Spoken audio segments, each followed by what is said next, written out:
آج کل علم حاصل کرنے کا سب سے پاورفل ذریعہ ہے سوشل میڈیا، اور وہاں پہ ہر طرح کا جاہل ترین آدمی بیٹھا ہوا ہے، اس کو استنجا کرنا آتا نہیں ہے، اور وہ وہاں بیٹھا ہوا قرآن حدیث کے دلائل دے رہا ہے، اور پھر وہ الٹے سیدھے دلائل پڑھنے کے بعد تو اور انسان کا ذہن گڑبڑ ہو جاتا ہے۔ سب سے بڑا اللہ کا فضل، سب سے بڑی اللہ کی رحمت کہ ہمارے سرکار کے قدموں سے ہمیں قرآن ملا ہے، کہ ہمارے سرکار کے قدموں سے ہمیں قرآن ملا ہے، کہ ہمارے سرکار کے قدموں سے ہمیں قرآن ملا ہے۔ اور کہتے ہیں ہمیں تو رسول اللہ کے قدموں سے قرآن ملا ہے، نعوذ باللہ۔ شاید وہ یہ کہنا چاہ رہے ہوں کہ رسول اللہ کے وسیلے سے قرآن ملا، تو بالکل درست ہے۔ یہ جو انہوں نے الفاظ کا استعمال کیا نا، تو میں کانپ اٹھا کہ چلے اس وقت تو ریکارڈنگ ہو گئی، اتنی سینسٹیو ریکارڈنگ آپ چلا دیتے ہیں، اس کے بعد اپلوڈ کر دیتے ہیں۔ سیدنا عمر نے کہا کہ نبی الاسلام کے لیے اللہ نے وہ پسند کیا جو ان کے پاس ہے، یعنی اس غم کو وہ ختم کرنے کی کوشش کر رہے تھے۔ پھر انہوں نے کہا کہ تمہارے پاس یہ اللہ کی کتاب موجود ہے جس کے ذریعے اللہ نے تمہارے نبی کو ہدایت دی، تم اس کتاب کو پکڑو تو ہدایت پا جاؤ گے۔ یہ اللہ کی کتاب ہے۔ اب یہ پاکستان کا جو قانون ہے 295C، اس کی جو تشریح ہمارے چند سو کارڈ عاشقان رسول کرتے ہیں، اس میں تو یہ انتہائی گستاخانہ خطبہ ہے کہ رسول اللہ کو ہدایت قرآن کے ذریعے ملی، کیونکہ مفتی اکمل صاحب تو کہہ رہے ہیں کہ رسول اللہ کے قدموں سے قرآن ملا، اور سیدنا ابوبکر عمر عثمان علی کا عقیدہ جو صحیح بخاری میں آیا وہ یہ ہے کہ رسول اللہ کو ہدایت ملی قرآن کے ذریعے، اور تم بھی قرآن کو پکڑو تو ہدایت پا جاؤ گے۔ نعوذ باللہ کوئی یہ نہ سمجھے کہ نبی الاسلام کوئی پہلے گمراہی پہ تھے، ایسا نہیں تھا۔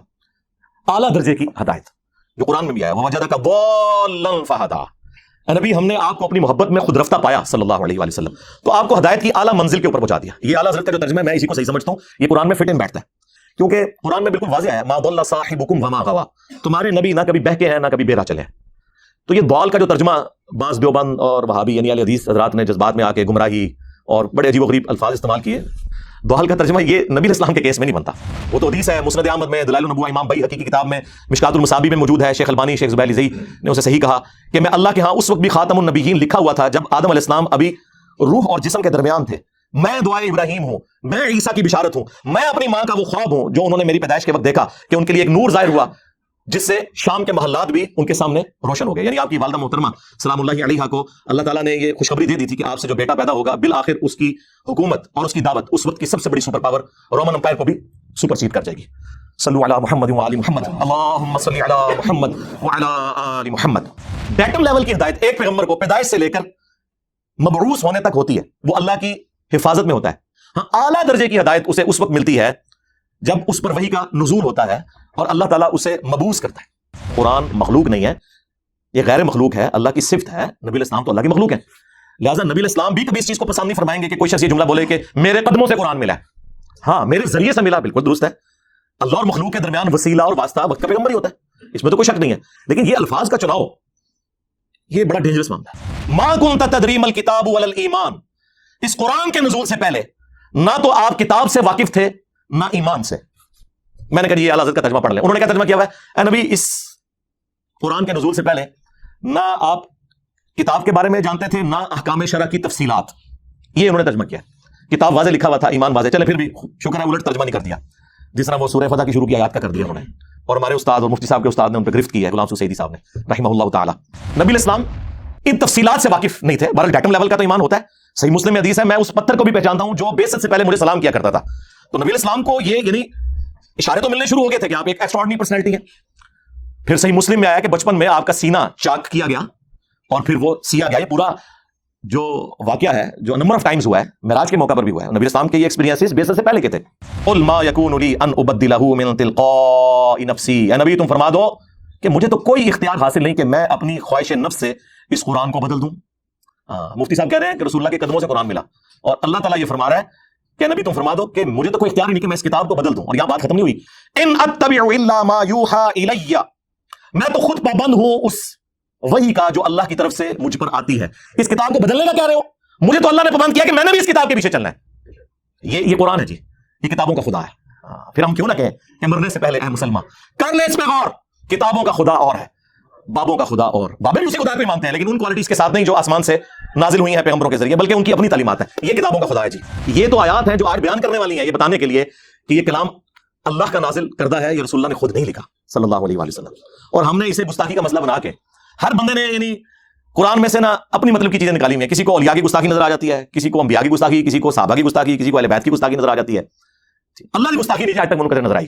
کدھر تسی پڑھے یہ اللہ کا گستاخ ہے، گستاخ اولیاء ہے، گستاخ رسول ہے، گستاخ اہل بیت، گستاخ صحابہ، گستاخ اللہ ایٹم کر سنی سے اللہ نے سکے ہونے تے گل کرنا۔ ہاں، اللہ نے تو سائڈ تے رکھے ہے، وہ کہتے ہیں ان کائنات کا نظام بابے چلا رہے ہیں، اہل بیت چلا رہے ہیں، انبیاء چلا رہے ہیں، نعوذ باللہ۔ صحیح مسلم کی حدیث 2750، نبی علیہ السلام سے پوچھا گیا کہ آپ پیر کا منڈے کا روزہ کیوں رکھتے ہیں؟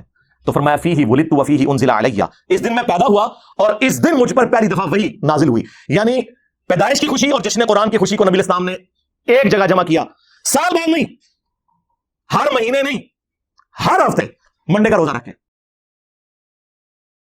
الحمد للہ رب العالمین والصلاة والسلام علی سید الانبیاء والمرسلین وعلی آلہ واصحابہ وازواجہ وامتہ اجمعین الی یوم الدین۔ الحمد للہ آج 16 اکتوبر 2022 کو بمطابق 19 ربیع الاول 1444 ہجری میں سنڈے کے دن ہمارا یہ پبلک سیشن نمبر 64 ہونے جا رہا ہے انشاءاللہ تعالی۔ آپ کے یہ سوالات ریئل ٹائم پرچیوں کی شکل میں میرے پاس آ چکے ہیں، انہیں میں بعد میں ڈسکس کروں گا۔ پہلے ایک کرنٹ افیئر کے طور پر ایک ایشو میں ڈسکس کرنے جا رہا ہوں، اور وہ ہمارے استاد مفتی اکمل صاحب سے ریلیٹڈ ہے، حفظہ اللہ تعالی۔ استاد میں اس لیے کہہ رہا ہوں کہ 1996 میں واہ کینٹ میں دعوت اسلامی کے زیر اہتمام جو اجتماعی اعتکاف ہوا تھا، آلموسٹ 500 پلس اس ٹائم لوگ اس میں ہوتے تھے، بہت بڑی مسجد میں۔ تو اس میں ہم نے بھی ان کے ساتھ اعتکاف کیا تھا، وہ اعتکاف کروایا کرتے تھے، اس میں درس و بیان کا سلسلہ ہوتا تھا۔ اس اعتبار سے ان سے ایک عقیدت اس وقت سے تھی، اس وقت تو خیر وہ بھی آپ سمجھ لیں درس نظامی میں انہوں نے ابھی داخلہ بھی شاید نہیں لیا تھا،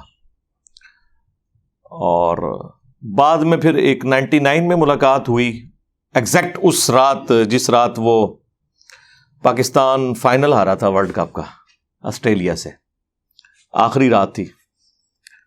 اس کے بعد پھر ان سے ملاقات نہیں ہوئی۔ پھر جب کیو ٹی وی شروع ہوا تو وہ اس پہ چلے گئے، تو مجھے پتا تھا کہ ان کی جتنی سپیکنگ پاور ہے وہ میڈیا میں سروائیو کریں گے، اور دیکھ لیں ماشاءاللہ آج 21-22 سال ہو گئے ہیں بیٹھے ہوئے میڈیا میں۔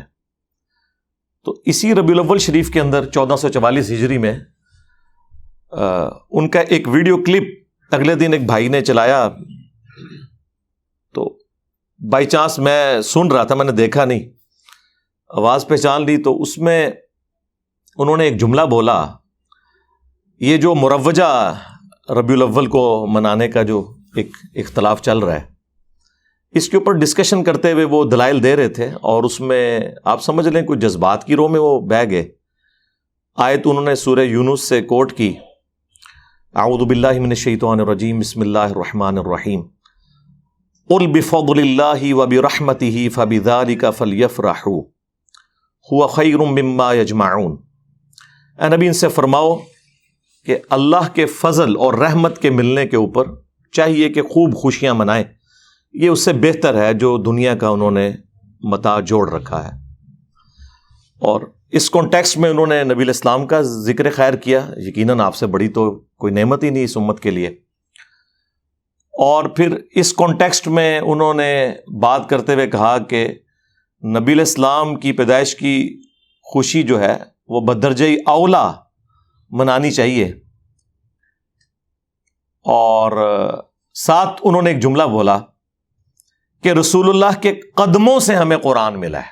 آپ ذرا الفاظ پہ ذرا غور کریں، یہ کوئی علماء والے الفاظ نہیں ہیں کہ آپ اس کی کوئی تعویل کر لیں کہ قدموں سے مراد وہ لے رہے تھے کہ ان کے نقش قدم پہ چل کے ہم وہاں تک پہنچے۔ وہ چونکہ میں بریلوی مکتب پہ میں نے ایک وقت گزارا ہے، ان کا ایک خاص مزاج ہے، ایک چیز کو جب انہوں نے بہت اوپر کرنا ہوتا ہے اس کے مقابلے میں دوسرے کو کم تر شو کرنا ہوتا ہے، تو وہ اس قسم کی اینالوجیز بناتے ہیں، اور کہتے ہیں ہمیں تو رسول اللہ کے قدموں سے قرآن ملا ہے، نعوذ باللہ۔ آج کل علم حاصل کرنے کا سب سے پاورفل ذریعہ ہے سوشل میڈیا، اور وہاں پہ ہر طرح کا جاہل ترین آدمی بیٹھا ہوا ہے، اس کو استنجا کرنا آتا نہیں ہے، اور وہ وہاں بیٹھا ہوا قرآن حدیث کے دلائل دے رہا ہے، اور پھر وہ الٹے سیدھے دلائل پڑھنے کے بعد تو اور انسان کا ذہن گڈ مڈ ہو جاتا ہے۔ سب سے بڑا اللہ کا فضل، سب سے بڑی اللہ کی رحمت کہ ہمارے سرکار کے قدموں سے ہمیں قرآن ملا ہے، کہ ہمارے سرکار کے قدموں سے ہمیں قرآن ملا ہے، کہ ہمارے سرکار کے قدموں سے ہمیں قرآن ملا ہے۔ شاید وہ یہ کہنا چاہ رہے ہوں کہ رسول اللہ کے وسیلے سے قرآن ملا، تو بالکل درست ہے۔ یہ جو انہوں نے الفاظ کا استعمال کیا نا، تو میں کانپ اٹھا کہ چلیں اس وقت تو ریکارڈنگ ہو گئی، اتنی سینسٹیو ریکارڈنگ آپ چلا دیتے ہیں، اس کے بعد اپلوڈ کر دیتے ہیں، اس کے بعد اس کے جو نتائج پھر بھگتنے پڑتے ہیں نا، وہ بڑے خطرناک ہوتے ہیں. اس سے لوگ بڑے عجیب و غریب عقائد اخذ کرتے ہیں جو اسٹیبلش ہیں غلوف کے درجے کے اندر، اور پھر وہ ساتھ نبی الاسلام کا ذکر خیر کیا کہ اللہ تعالیٰ کا تعارف بھی ہمیں نبی الاسلام کی وجہ سے ہوا، بلکہ انہوں نے کہا ہم اللہ کو تو مانتے اس لیے ہیں کہ وہ نبی الاسلام کا رب. ظاہر ہے یہ ایک کہانی ایک گھڑی ہوئی. کیا رسول اللہ کی دنیا میں تشریف آوری سے پہلے اللہ تعالیٰ ایگزسٹ نہیں کرتا تھا؟ اس کے ماننے والے نہیں تھے کیا؟ یہ شیخ احمد سرہندی، جسے یہ لوگ مجدد الفسانی کہتے ہیں، المتوفا 1034 ہجری، ان کا یہ ایک جملہ ہے جو زبان زد عام ہے، جس کا نہ قرآن و سنت سے کوئی لینا دینا ہے اور نہ یہ دین کی تعلیمات میں کسی اعتبار سے فٹ بیٹھتا ہے، بلکہ دین کی تعلیمات بالکل اس کے برعکس ہیں. اللہ تعالیٰ تو اس احسان کو اپنی طرف منسوب کرتا ہے، لقد من اللہ علی المؤمنین اذ بعث فیہم رسولا. یہ اللہ کا احسان ہے کہ اس نے رسول بھیجا. یہ لوگ کہتے ہیں یہ رسول کا احسان ہے کہ اس نے اللہ کا تعارف کروایا. اللہ تعالیٰ کیا فرما رہا ہے؟ یہ اللہ کا احسان ہے کہ اس نے رسول بھیجا انہی میں سے، من انفسہم یتلو علیہم آیاتہ ویزکیہم ویعلمہم الکتاب والحکمہ، جو ان پہ اللہ کی آیات تلاوت کرتے ہیں، ان کا تزکیہ کرتے ہیں، انہیں کتاب و حکمت سکھاتے ہیں، اور اس سے پہلے یہ لوگ کھلی گمراہی میں تھے. تو اللہ تعالیٰ تو یہ ڈاکٹرن پیش کر رہا ہے کہ اللہ کا احسان ہے مومنین میں آنا. اور پھر اس پہ ترا یہ کہ نبی الاسلام خود اس کی ایکسپلینیشن کیا کر رہے ہیں. جامعہ ترمذی میں حدیث ہے، المستدرک للحاکم کے اندر یہ حدیث موجود ہے، امام حاکم نے اسے صحیح کہا، امام ذہبی نے موافقت کی، شیخ زبیر علی زئی صاحب نے مشکات المصابیح کی تحکیم میں اس حدیث کو صحیح کہا کہ اللہ کے محبوب صلی اللہ علیہ وآلہ وسلم نے فرمایا کہ اللہ سے محبت کرو کہ اس نے تمہیں نعمتوں سے نوازا ہے، اور مجھ سے اس لیے محبت کرو کہ میں اللہ کا رسول ہوں، اور میرے اہل البیت سے اس لیے محبت کرو کہ ان کی نسبت میرے ساتھ ہے. صلو علی محمد وآل محمد، اللہم صلی علی محمد وعلی آل محمد. یعنی نبی الاسلام چین کیا جوڑ رہے ہیں کہ آپ نے اللہ کی نسبت سے معاملات کو لے کے چلنا ہے، یہ الٹ چلتے ہیں. اس کو سپورٹو وہ سیدنا ابو بکر کا قول ہے صحیح بخاری میں، اور امام بخاری نے سیدنا حسن و حسین کے چیپٹر میں ڈالا ہے رضی اللہ عنہما وعلیہم السلام، کہ محمد کے قرب کو آل محمد کے قرب میں تلاش کرو. یہ یعنی اس کو سپورٹیو ایک چیز ہو جاتی ہے اس حوالے سے الحمدللہ. تو اللہ کے محبوب صلی اللہ علیہ وآلہ وسلم کی یہ تربیت پھر آگے ٹریول ہوئی ہے. صحیح بخاری میں ایک چیپٹر ہے کتاب الاعتصام بالکتاب والسنہ، کتاب و سنت کو مضبوطی سے پکڑنا. وہ چیپٹر آپ کھولیں بالکل اینڈ میں جا کے آتا ہے. اس چیپٹر کی دوسری حدیث ہی یہی ہے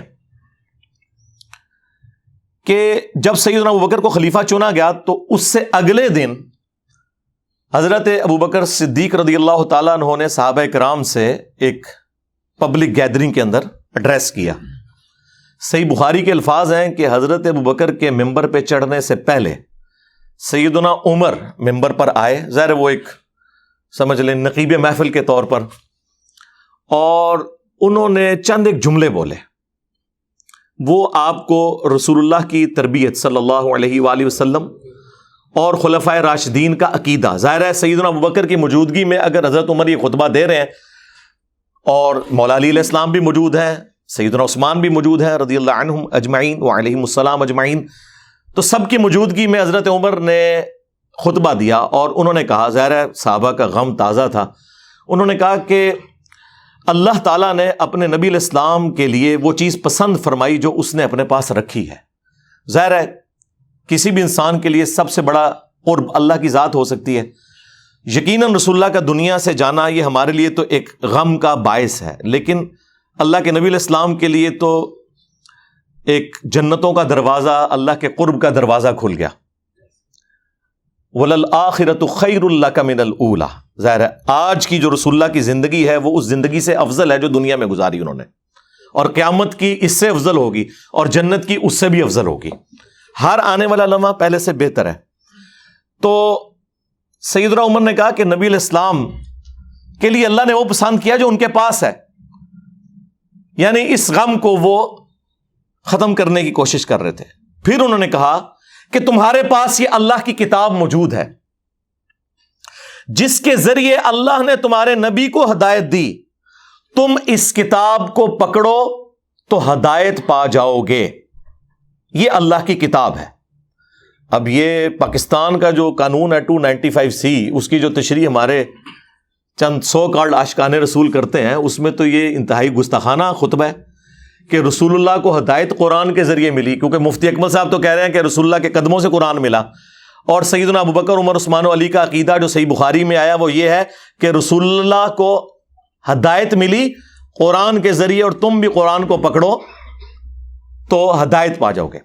اچھا، اس ہدایت سے مراد نعوذ باللہ کوئی یہ نہ سمجھے کہ نبی علیہ السلام کوئی پہلے گمراہی پہ تھے، ایسا نہیں تھا. اعلیٰ درجے کی ہدایت جو قرآن میں بھی آیا، وَوَجَدَكَ ضَالًّا فَهَدَىٰ. اے نبی، ہم نے آپ کو اپنی محبت میں خود رفتہ پایا صلی اللہ علیہ وآلہ وسلم، تو آپ کو ہدایت کی اعلیٰ منزل کے اوپر پہنچا دیا. یہ اعلیٰ حضرت کا جو ترجمہ ہے میں اسی کو صحیح سمجھتا ہوں، یہ قرآن میں فٹ ان بیٹھتا ہے، کیونکہ قرآن میں بالکل واضح آیا مَا ضَلَّ صَاحِبُكُمْ وَمَا غَوَىٰ. تمہارے نبی نہ کبھی بہکے ہیں نہ کبھی بے راہ چلے ہیں. تو یہ ضال کا جو ترجمہ بعض دیوبند اور وہابی یعنی اہل حدیث حضرات نے جذبات میں آ کے گمراہی اور بڑے عجیب و غریب الفاظ استعمال کیے، ضال کا ترجمہ یہ نبی علیہ السلام کے کیس میں نہیں بنتا. اور قرآن میں اس کی کئی ایک ایگزامپلس موجود ہیں. یوسف علیہ السلام کے بھائیوں نے اپنے باپ کا قرب حاصل کرنے کے لیے جو جملے بولے تھے سورہ یوسف میں کہ ہمارے والد جو ہے یوسف سے زیادہ محبت کرتے ہیں جبکہ ہم ایک مضبوط جماعت ہیں. ان ابانا لفی ضلال مبین. بے شک ہمارے ابا جان تو ان کی محبت میں ڈوب چکے ہیں. یہ تو نہیں کہہ رہے تھے کہ ابا جان ہمارے گمراہ ہیں، ظاہر ہے وہ پیغمبر تھے اور پیغمبر کے بیٹے تھے، وہ پیغمبر کے صحابی تھے، ان کے ماننے والے تھے، کوئی کافر تو نہیں تھے. اور آگے بھی چل کے جب یوسف علیہ السلام کی خوشبو انہیں آتی ہے تو اور وہ کہتے ہیں اگر تم مجھے یعنی میرے بارے میں کوئی غلط گمان نہ کرو تو مجھے تو یوسف کی خوشبو آ رہی ہے. تو وہاں پر بھی ان کے گھر والے کہتے ہیں آپ تو اپنی اسی پرانی محبت میں ہیں. اور ضلالک القدیم کے الفاظ ہیں، تو اس میں جو سعودی عرب سے قرآن شائع ہوا ہے نا وہابیوں کا، صلاح الدین یوسف صاحب کا، انہوں نے بھی حاشیے میں لکھا ہے کہ یہاں جو ہے اس سے مراد گمراہی نہیں ہے بلکہ محبت میں ڈوبنا ہے. تو لہٰذا یہ اب جھگڑا چھوڑ دیں. میرا خیال ہے چپ کر کے جو اعلیٰ حضرت نے ترجمہ کیا ہے نا اسی کو صحیح مانے، وہ فٹ ان بیٹھتا ہے. مولانا مودودی رحمہ اللہ نے بھی، اور ایون ہمارے استاد ڈاکٹر اسراف صاحب رحمہ اللہ تعالیٰ، وہ بھی اس کا ترجمہ اسی انداز میں کرتے تھے. نبی علیہ السلام کے لیے جب ضال کا لفظ آئے گا تو وہ وَلَضَّالِّينَ والا نہیں ہوگا، محبت میں، یعنی رسول اللہ اللہ کی محبت میں خود رفتہ تھے. ڈیٹم لیول کی ہدایت ایک پیغمبر کو پیدائش سے لے کر مبعوث ہونے تک ہوتی ہے، وہ اللہ کی حفاظت میں ہوتا ہے. ہاں، اعلیٰ درجے کی ہدایت اسے اس وقت ملتی ہے جب اس پر وحی کا نزول ہوتا ہے اور اللہ تعالیٰ اسے مبعوث کرتا ہے. اس حوالے سے قرآن حکیم میں درجنوں آیات ہیں، لیکن 4 مقامات ایسے ہیں جو میں چاہ رہا ہوں کہ میں یہاں پر آپ کو ضرور اس حوالے سے بیان کر دوں تاکہ آپ کا عقیدہ درست ہو جائے کہ قرآن حکیم جو ہے وہ نبی علیہ السلام کی ہدایت کو بلند مرتبے تک بلکہ ایپیکس تک پہنچانے کا سبب بنا ہے. اور قرآن مخلوق نہیں ہے، یہ غیر مخلوق ہے، اللہ کی صفت ہے. نبی علیہ السلام تو اللہ کی مخلوق ہیں، لہٰذا نبی علیہ السلام بھی کبھی اس چیز کو پسند نہیں فرمائیں گے کہ کوئی شخص یہ جملہ بولے کہ میرے قدموں سے قرآن ملا ہے. ہاں، میرے ذریعے سے ملا، بالکل درست ہے. اللہ اور مخلوق کے درمیان وسیلہ اور واسطہ وقت کا پیغمبر ہی ہوتا ہے، اس میں تو کوئی شک نہیں ہے. لیکن یہ الفاظ کا چناؤ یہ بڑا ڈینجرس معاملہ ہے. یعنی وہ پیغمبر جس کے بارے میں صحیح مسلم میں حدیث ہے کہ ایک صحابی نے خطبہ دیتے ہوئے کہہ دیا من یطع اللہ ورسولہ فقد رشد، جس نے اللہ اور اس کے رسول کی اطاعت کی وہ کامیاب ہو گیا. ومن یعصہما، اور جس نے ان دونوں کی نافرمانی کی فقد غوا، وہ بہک گیا. اور حضور غصے میں آگے فرمایا بئسل خطیب انتا، کتنا برا خطیب ہے تو، تجھے چاہیے تھا کہ تو کہتا وَمَن يَعْصِ اللَّهَ وَرَسُولَهُ فَقَدْ غَوَىٰ. صحیح مسلم 2010 نمبر حدیث ہے یہ. اس نے نہیں آگے سے بریلویوں کی طرح کہا کہ یا رسول اللہ ہم آپ کو مستقل بذات نہیں مان رہے، غیر مستقل بذات مان رہے ہیں، آپ کا یہ معاملہ محدود مان رہے ہیں، ہم عطائی مان رہے ہیں. یہ اس زمانے میں یہ کہانیاں نہیں ہوتی تھی. اور ابو داؤد میں تو آگے بڑے سخت الفاظ ہیں. آپ نے فرمایا قم اذهب، اٹھ نکل جا ادھر سے. یہ وہ شخص کہہ رہا ہے وَإِنَّكَ لَعَلَىٰ خُلُقٍ عَظِيمٍ. لیکن توحید اتنا سینسٹیو ایشو ہے کہ امام الموحدین صلی اللہ علیہ وآلہ وسلم کی ٹالرنس زیرو ہے، زیرو ٹالرنس ہے. اس لیے خدا کے لیے الفاظ کا چناؤ کرتے وقت ذرا غور کیا کریں کہ کیا نبی الاسلام آپ کے اس ایٹیچیوڈ سے خوش ہوں گے جس طرح کی آپ باتیں کر رہے ہیں. حالانکہ اس صحابی نے کوئی آؤٹ آف کانٹیکسٹ جملہ نہیں بولا. لٹریچر میں یہ پرفیکٹ جملہ تھا کہ جو اللہ اور اس کے رسول کی اطاعت کرے وہ کامیاب ہوا، جو ان دونوں کی نافرمانی کرے وہ ناکام ہوا. بلکہ یہ جملے کا عیب ہوتا ہے اس چیز کو ریپیٹ کرنا. جب وہ اللہ رسول کو الگ کر چکا تھا اس کے بعد دونوں کہنا کافی تھا. لیکن نبی الاسلام کو پتا تھا کہ اس سے دروازہ کھل جائے گا، تو آپ صلی اللہ علیہ وآلہ وسلم نے اتنے سخت الفاظ کے اندر اسے کنڈیم کیا. لیکن آپ کو حیران کن بات بتاؤں، آج تک میں درجنوں بریلوی اور دیوبندیوں کی مسجد میں جمعے کی نماز پڑھ چکا ہوں، آج تک وہ میں یہاں سے ہمائی پڑھتے ہیں. وہ پتہ نہیں کوئی انہوں نے لکھ کے ان کو خطبہ پکڑا دیا ہوا ہے. ابھی اگلے دن میں جماعت اسلامی کی مسجد میں پڑھ رہا تھا وہ میں یہاں سے ہما، دیوبندیوں کے پیچھے کافی عرصہ میں نے پڑھا، بریلویوں کے پیچھے. وہ آج تک اس طرح ہی چل رہا ہے. کیونکہ ظاہر ہے جب درس نظامی میں آپ کو فقہ پڑھائی جائے اور آخری دورہ حدیث ہو، جس طرح وہ اینڈ پہ دودھ پتی کا دورہ ہوتا ہے مجلس کے، تو وہ کس کو یاد رہنی ہے، اور وہ بھی سلیکٹو سٹڈی کے طور پر. تو یہ ایک بہت بڑا ایک ایشو ہے ہمارا اس پورے کے پورے سسٹم کا. خیر وہ میں آپ کو نبی الاسلام کا جو عقیدہ اور خلفائے راشدین کا عقیدہ تو یہ کور ہوا اس میں. اب میں آپ کو وہ آیت مبارکہ بتاتا ہوں. سورہ الشورى، پارہ نمبر ہے 25، سورت نمبر ہے 42. اس کے اینڈ پہ جا کے اللہ تعالیٰ نے یہ عقیدہ بالکل کلیئر کر دیا. میرے پاس ایک بار میرے والد صاحب کے ایک دوست، بلکہ ہمارے وہ پیر بھائی بھی سیال شریف وہ بیت تھے، ابھی بھی ہیں ماشاءاللہ، ڈاکٹر صاحب. وہ آئے تو ان دنوں میں نیا نیا گمراہ ہوا تھا، 2008 کی بات ہے. تو مجھے آتے ہی انہوں نے پہلا سوال کیا کہ آپ کا نبی اسلام کے بارے میں کیا عقیدہ ہے کہ آپ کو نبوت کب ملی؟ میں نے کہا جی جو آپ کا عقیدہ ہے کہ عمر مبارک جب 40 سال ہوئی تو آپ مبعوث ہوئے. بہرحال نبی پیدائش سے لے کر اس وقت تک اللہ کا پیغمبر ہوتا ہے، وہ اللہ کی حفاظت میں ہوتا ہے. اور میں نے کہا یہ اعلیٰ حضرت نے بھی یہی لکھا ہوا ہے. کہتے ہیں کدھر لکھا ہے؟ میں نے کہا یہ کنز الایمان شریف میں نے اتار لیا اور میں نے کہا یہ سورہ الشورى میں پڑھنے لگا ہوں. جو اس سے عقیدہ بنتا ہے اعلیٰ حضرت کا ترجمہ پڑھوں گا، آپ مجھے بتا دیں کہ میں اس کے علاوہ کوئی اور عقیدہ رکھ سکتا ہوں. خیر وہ جب انہوں نے سنا خاموش ہو گئے. مانا یا نہیں مانا یہ الگ بات ہے، لیکن خاموش ہو گئے. یہ وہ آیات ہیں جی، آیت نمبر 51، وَمَا كَانَ لِبَشَرٍ أَن يُكَلِّمَهُ اللَّهُ. اور کسی انسان کی یہ شان ہی نہیں کہ اللہ تعالیٰ اس سے کلام کرے، الا وحیًا. ہاں یہ ہے کہ اللہ تعالیٰ اس پر وحی بھیجے، یعنی ایکسیپشن دی جا رہی ہے پیغمبروں کی. او من وراء حجاب، یا پھر پردے میں اللہ تعالیٰ گفتگو فرمائے، جس طرح کہ موسیٰ علیہ السلام کے ساتھ ہوئی کوہ طور پر، اور ہمارے محبوب صلی اللہ علیہ وآلہ وسلم کے ساتھ ہوئی شب معراج. او یرسل رسولا، یا اس کی طرف کوئی رسول بھیج دے، فیوحی باذنہ ما یشاء، اور وہ وحی کر دے اللہ تعالیٰ کے اذن کے ساتھ، جو اللہ تعالیٰ اذن دے. جو کچھ اللہ تعالیٰ نے وحی کرنا ہے وہ پیغمبر کی طرف وحی کر دے وہ فرشتہ. انہ علی حکیم، بے شک وہ اونچا ہے، حکمت والا ہے، بلند و بالا ہے. وَكَذَلِكَ أَوْحَيْنَا إِلَيْكَ، اور بالکل اس طریقے سے اے نبی ہم نے آپ کی طرف بھی وحی کی. روحا من امرنا، اپنی طرف سے امر روح. روح جو امر بھی ہے، اچھا روح کا لفظ حضرت جبرائیل کے لیے بھی آیا ہے، روح کا لفظ قرآن کے لیے بھی آیا وحی کے لیے، اور روح نبی الاسلام کے لیے بھی ہے۔ ما کنت تدری ما الکتاب ولا الایمان، اس قرآن کے نزول سے پہلے نہ تو آپ کتاب سے واقف تھے نہ ایمان سے۔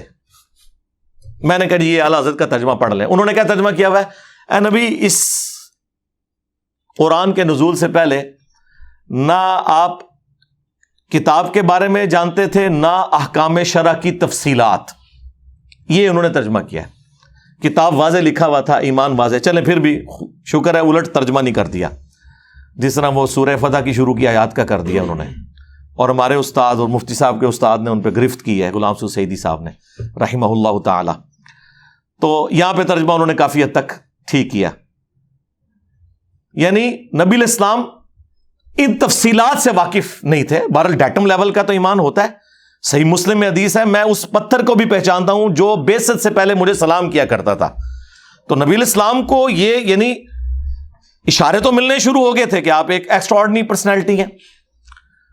پھر صحیح مسلم میں آیا کہ بچپن میں آپ کا سینہ چاک کیا گیا اور پھر وہ سیا گیا۔ یہ پورا جو واقعہ ہے جو نمبر آف ٹائمز ہوا ہے، معراج کے موقع پر بھی ہوا ہے، نبی اسلام کے یہ ایکسپیرینسز بعثت سے پہلے کے تھے۔ وَلَكِنْ جَعَلْنَاهُ نُورًا نَهْدِي بِهِ مَن نَّشَاءُ مِنْ عِبَادِنَا، بلکہ ہم نے اس قرآن کو نور اور ہدایت بنا دیا ہے، اس کے ذریعے ہم ہدایت دیتے ہیں اپنے بندوں میں سے جسے چاہتے ہیں۔ وَإِنَّكَ لَتَهْدِي إِلَىٰ صِرَاطٍ مُسْتَقِيمٍ، اور بے شک اے محبوب صلی اللہ علیہ وسلم آپ لوگوں کو صراط مستقیم کی طرف ہدایت دیتے ہیں۔ نبی الاسلام سراپا ہدایت ہیں، لیکن وہ ہدایت کی اعلیٰ منزل پہ قرآن کے ذریعے آپ کو پہنچایا گیا۔ وَوَجَدَكَ ضَالًّا فَهَدَىٰ، ہم نے آپ کو اپنی محبت میں خود رفتہ پایا، اور ظاہر ہے یہ خود رفتہ بھی خود سے تو نہیں پایا، اللہ نے ان کی جبلت میں رکھا۔ وہ تو حدیث ہے مسند احمد میں، دلائل النبوہ امام بیہقی کی کتاب میں، مشکات المصابیح میں موجود ہے۔ شیخ البانی، شیخ زبیر لزئی نے اسے صحیح کہا کہ میں اللہ کے ہاں اس وقت بھی خاتم النبیین لکھا ہوا تھا جب آدم علیہ السلام ابھی روح اور جسم کے درمیان تھے۔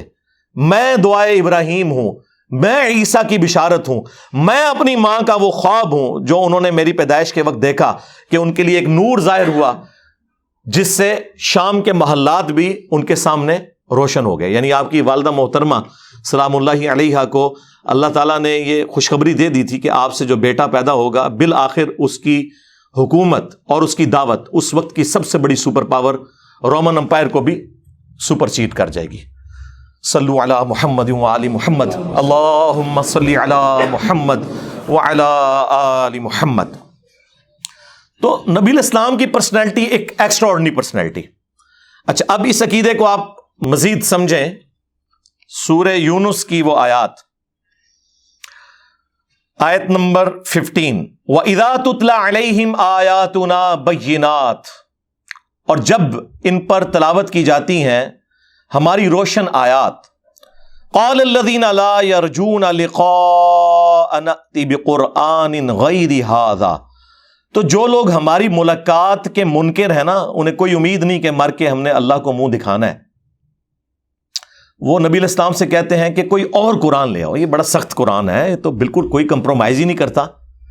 جس طرح آپ کو بھی لوگ کہتے ہیں میٹھی میٹھی باتیں کریں، یہ سیم باتیں نبی الاسلام کو بھی لوگ کرتے تھے کہ یہ قرآن تو سیدھے سیدھے فتوے ہیں، تو قرآن بدلو، کوئی اور قرآن لے کر آؤ، او بدل، یا اسے تبدیل کر دیں، تھوڑا سا سافٹ کر دیں، کوئی طارق جمیل ٹچ ڈال دیں اس کے اندر، کوئی غامدی ٹچ تھوڑا سا ڈال دیں، لیکن قرآن تو آپ کو پتا ہے وہ تو تذکیر کی کتاب ہے۔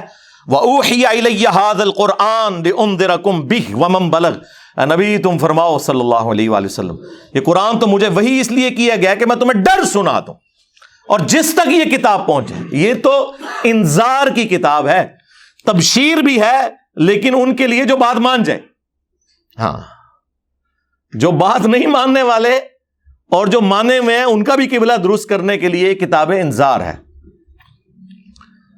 تو آپ کوئی اور قرآن لے آئیں یا اسے بدل دیں۔ قُلْ مَا يَكُونُ لِي أَنْ أُبَدِّلَهُ مِنْ تِلْقَاءِ نَفْسِي، اے نبی تم فرما دو کہ مجھے تو کوئی اختیار حاصل نہیں کہ میں اپنی خواہش نفس سے اس قرآن کو بدل دوں۔ مفتی صاحب کہہ رہے ہیں کہ رسول اللہ کے قدموں سے قرآن ملا، اور اللہ تعالیٰ یہ فرما رہا ہے کہ نبی تم فرما دو کہ مجھے تو کوئی اختیار ہی نہیں کہ میں اس کتاب کو بدل دوں. اور یہاں بات ختم نہیں ہوئی. ان اتبع الا ما یوحى الی، میں تو خود پابند ہوں اس وحی کا جو اللہ کی طرف سے مجھ پر آتی ہے. اس کتاب کو بدلنے کا کہہ رہے ہو؟ مجھے تو اللہ نے پابند کیا کہ میں نے بھی اس کتاب کے پیچھے چلنا ہے. یہ قرآن ہے جی، یہ کتابوں کا خدا ہے. پھر ہم کیوں نہ کہیں کہ مرنے سے پہلے اے مسلمان کر لے اس پہ غور، کتابوں کا خدا اور ہے، بابوں کا خدا اور. بابے بھی اسی خدا کو ہی مانتے ہیں، لیکن ان کوالٹیز کے ساتھ نہیں جو آسمان سے نازل ہوئی ہیں پیغمبروں کے ذریعے، بلکہ ان کی اپنی تعلیمات ہیں. یہ کتابوں کا خدا ہے جی. انی اخاف ان عصیت ربی عذاب یوم عظیم، بے شک میں تو خود خوف کھاتا ہوں اس بات سے کہ بالفرض اگر میں نے بھی اپنے رب کی نافرمانی کی تو بڑے دن کا عذاب مجھے بھی آ پکڑے گا. اللہ اکبر. سوائے شیخ عبد القادر جیلانی کے، کیونکہ وہ تو اس وقت تک جنت میں نہیں جائیں گے جب تک کہ سارے مریدوں کو نہ لے جائیں. پھر ٹھیک ہی آپ سے کہتے ہیں نا قرآن حدیث ڈائریکٹ نہ پڑھو گمراہ ہو جاؤ گے. قرآن تو پھر ننگی تلوار ہے. اور یہ آیت صرف سورہ یونس میں نہیں آئی، یہ 3 جگہ آئی ہے. سورہ یونس میں، سورہ الزمر کے اندر آئی ہے، سورۃ الانعام میں آئی ہے. قل انی اخاف ان عصیت ربی عذاب یوم عظیم. اے نبی تم فرماؤ کہ میں تو خود اس بات سے خوف کھاتا ہوں کہ بالفرض اگر میں نے بھی اپنے رب کی نافرمانی کی تو بڑے دن کا عذاب مجھے بھی آ پکڑے گا. اور ایک اور آیت ہے سورہ بنی اسرائیل میں، یقین کریں میں جب وہ آیت پڑھتا ہوں نا، وہ تو ڈاکٹر سراج صاحب بھی پڑھتے ہوئے خوف کھا گئے تھے یقیناً. اس کا آپ ترجمہ آپ نے اعلیٰ حضرت کا پڑھ لینا ہے اور پھر مجھے بتانا ہے کہ میں نے کہیں پہ کوئی ڈنڈی ماری ہے تو آپ مجھے پکڑ لیں. سورہ بنی اسرائیل میں اللہ تعالیٰ نے نبی اسلام کے حوالے سے ذکر کیا. اب یہ ظاہر ہے سمجھانے کے لیے، کافروں پر غصہ ہے، لیکن ظاہر ہے کہ اللہ تعالیٰ اپنی تعلیمات میں تو بہت اسٹرکٹ ہے. آیت نمبر ہے 73. وَإِن كَادُوا لَيَفْتِنُونَكَ عَنِ الَّذِي أَوْحَيْنَا إِلَيْكَ، اور یہ لوگ تو تلے ہوئے ہیں اے نبی علیہ السلام کہ آپ کو ہٹا دیں اس وحی سے جو ہم نے آپ کی طرف کی ہے. یعنی کافروں کا پورا پریشر ہے کہ آپ قرآن کی اتباع کرنا چھوڑ دیں. نعوذ باللہ. لِتَفْتَرِيَ عَلَيْنَا غَيْرَهُ، تاکہ آپ ہماری طرف کوئی جھوٹی بات منسوب کر دیں. وہی جو سورہ یونس میں آیا تھا نا کہ قرآن کو بدلو یا کوئی اور قرآن لے کر آؤ، اسی کی ایکسپلینیشن ہے کہ یہ بھی تلے ہوئے ہیں کہ آپ اس وحی سے ہٹ جائیں اور کوئی اپنی طرف سے بات بنا کے ہماری طرف منسوب کرتے ہیں. وَإِذًا لَاتَّخَذُوكَ خَلِيلًا، اور اگر ایسا ہو جائے تو پھر یہ آپ کو دوست بنا لیں گے کہ ہاں جی بالکل ٹھیک ہے، اس طرح نہیں گلاں کرو نا، کوئی کمپرومائز کرو. ٹھیک ہے جی، ایک کیوں یا کچھ اپنی مانے کچھ ہماری منوائیں. وَلَوْلَا أَن ثَبَّتْنَاكَ، اور اے نبی اگر ہم آپ کو ثابت قدم نہ رکھتے، اللہ نے اپنی طرف منسوب کیا. لَقَدْ كِدتَّ تَرْكَنُ إِلَيْهِمْ شَيْئًا قَلِيلًا، تو یقیناً آپ بھی کچھ نہ کچھ کافروں کی طرف جھک ہی جاتے، یعنی گمراہ نہیں ہو جاتے. مراد یہ کہ اگر ہم آپ کو نہ تھامتے تو آپ بھی کوئی کمپرومائز ان کے ساتھ تھوڑا بہت کر لیتے. اذا لأذقناک ضعف الحیات وضعف الممات، اور اگر ایسا ہوتا تو ہم آپ کو دنیا کی زندگی میں بھی دگنا عذاب دیتے اور آخرت کی زندگی میں بھی دگنا عذاب دیتے.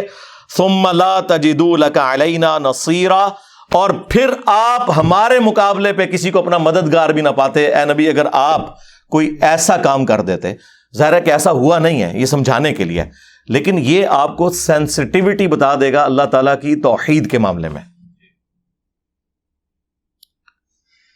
ایک تو یہ سخت آیات ہیں، اور ایک اور سورۃ الحاقہ کا آخری رکوع.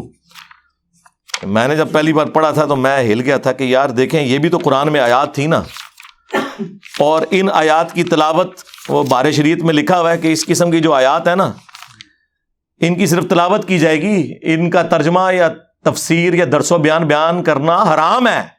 ہاں جی ہاں، یعنی وہ اللہ کو ٹیچ کرنا چاہ رہے ہیں کہ یہ تو نے جو قرآن نازل کیا ہے نا، یہ ہم ڈیسائیڈ کریں گے کہ کون سی چیز پڑھنی ہے کون سی نہیں.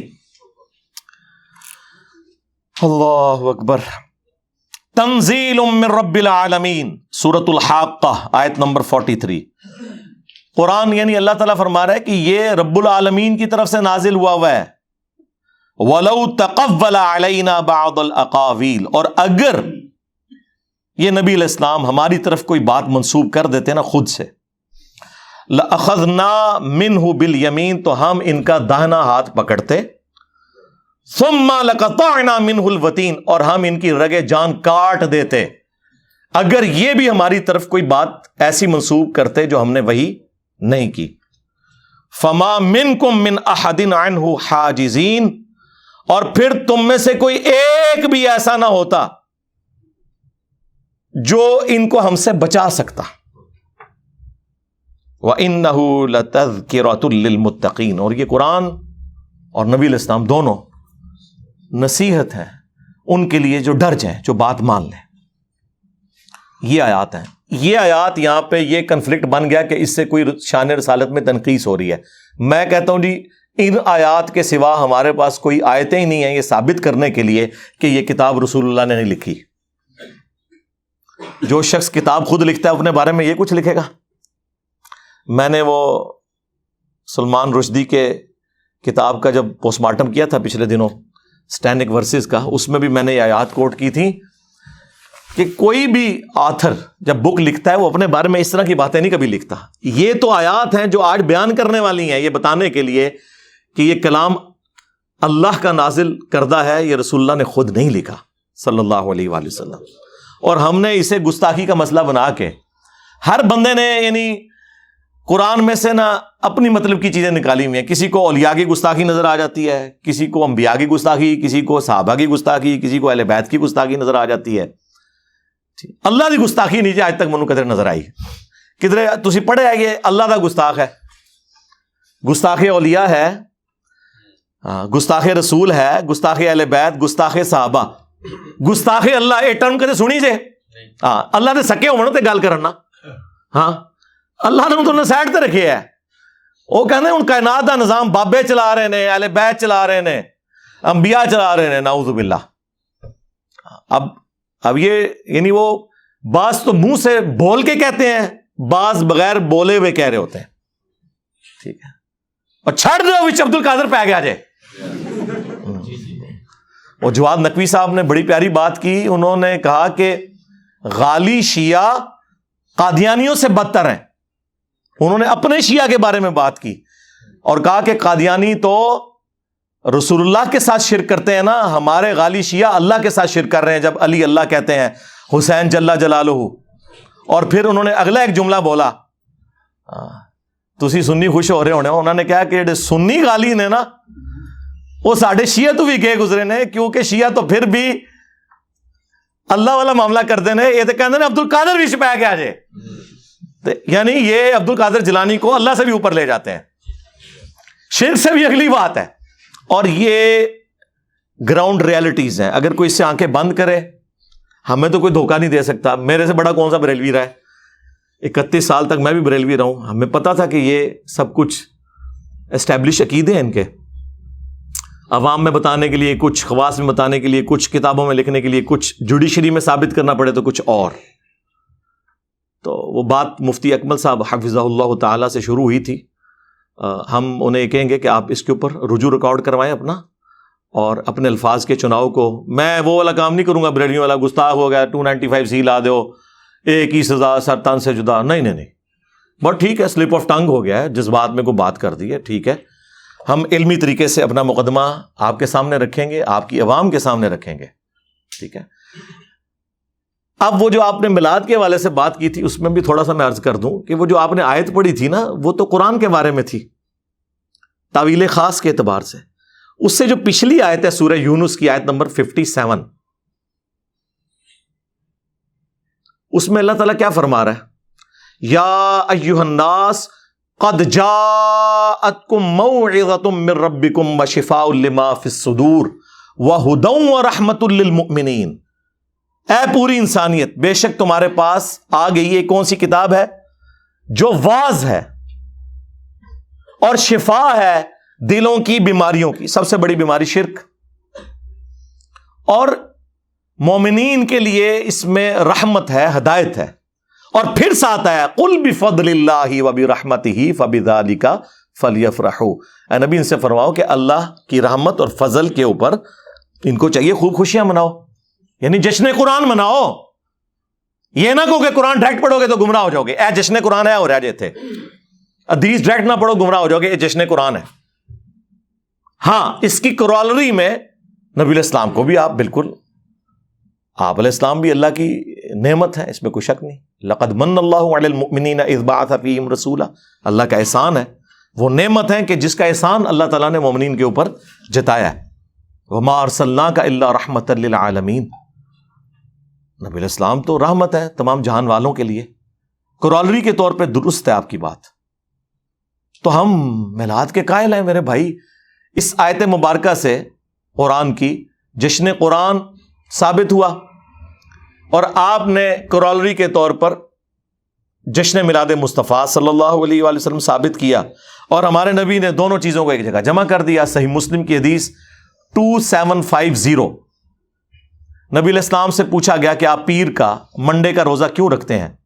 تو فرمایا فیہ ولدت وفیہ انزل علیہ، اس دن میں پیدا ہوا اور اس دن مجھ پر پہلی دفعہ وحی نازل ہوئی۔ یعنی پیدائش کی خوشی اور جشن قرآن کی خوشی کو نبی علیہ السلام نے ایک جگہ جمع کیا، سال بعد نہیں، ہر مہینے نہیں، ہر ہفتے منڈے کا روزہ رکھ کے۔ رہ گیا یہ مروجہ جو معاملات ہیں، اس میں کس حد تک ہم معاملات کو درست سمجھتے ہیں، کن چیزوں کو ہم غلوب پر مبنی سمجھتے ہیں، وہ میں محفل میلاد 2 ہفتے پہلے یہاں پہ ریکارڈ کروا چکا ہوں اسی گرین پگڑی کے اندر، وہ آپ دیکھ لیں۔ یہاں پہ بھی محفل میلاد ہم نے کی تھی، اور آلموسٹ 25-30 کے قریب جو سوالات ہیں پبلک کے، وہ میں نے ایڈریس کر دیے تھے۔ صلو علی محمد وآل محمد، اللہم صلی علی محمد وعلی آل محمد واصحاب محمد وازواج محمد وامت محمد اجمعین الی یوم الدین، آمین۔